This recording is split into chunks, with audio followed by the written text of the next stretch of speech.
Tua Tagovailoa is staring down a season that could define everything. The stakes are higher than ever. His future, the direction of this franchise, the legacy of this current Dolphins core, everything is on the line in 2025. And just when Miami needs to be stronger, more unified, more relentless in its pursuit of something greater, they're about to lose one of their most impactful defensive players. Jevon Holland is likely gone. No franchise tag. No last-minute deal. No reassurance that he's part of the Dolphins' future. Just gone. It's not official yet, but it doesn't have to be. Anyone paying attention can see the writing on the wall. And Holland, he's been paying attention. He's known. He's felt it for months. He said it himself on his podcast Breaking House Rules. Miami is moving on. He doesn't need to hear it from a coach or a front office executive. The signs are everywhere. He's not in the team's social media posts. He's not included in those little highlight reels, the Valentine's Day edits, the off-season hype. He's been erased from the narrative. I'm not in none of this no more, Holland admitted.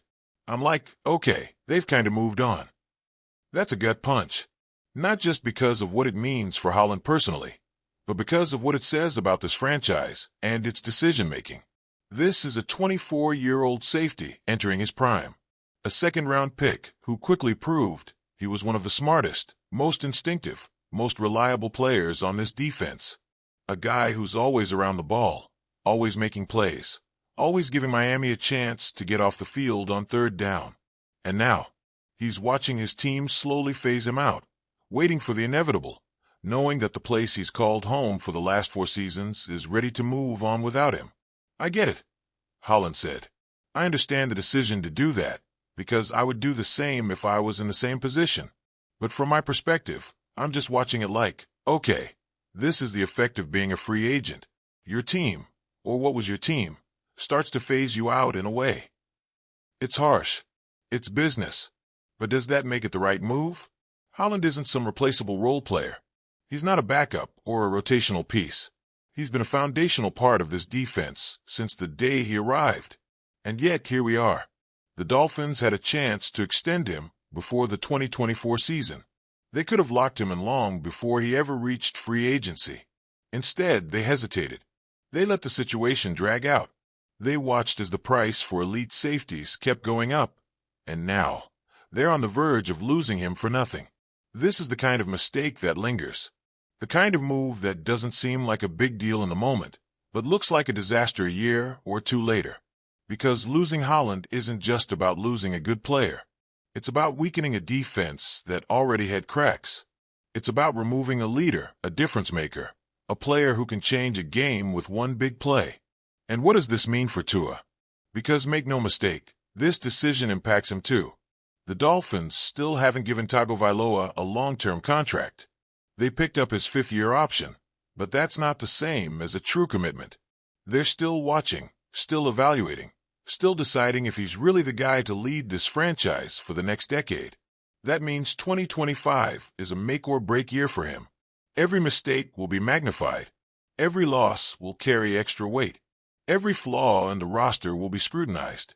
So why make things harder?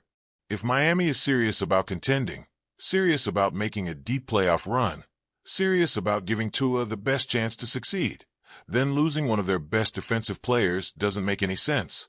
The offense already has questions. The offensive line still isn't where it needs to be. The defense, which looked dominant at times in 2023, was exposed when injuries piled up in 2024. The depth just wasn't there. The consistency wasn't there. And now, Miami is about to let one of the few players who was consistently great walk out the door. And where does he go? Because he's not going to be sitting on the market for long. There are teams that would love to have him.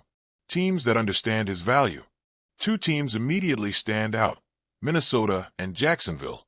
Brian Flores, the man who drafted Holland in Miami, is now the defensive coordinator for the Vikings. He knows exactly what Holland brings to the table.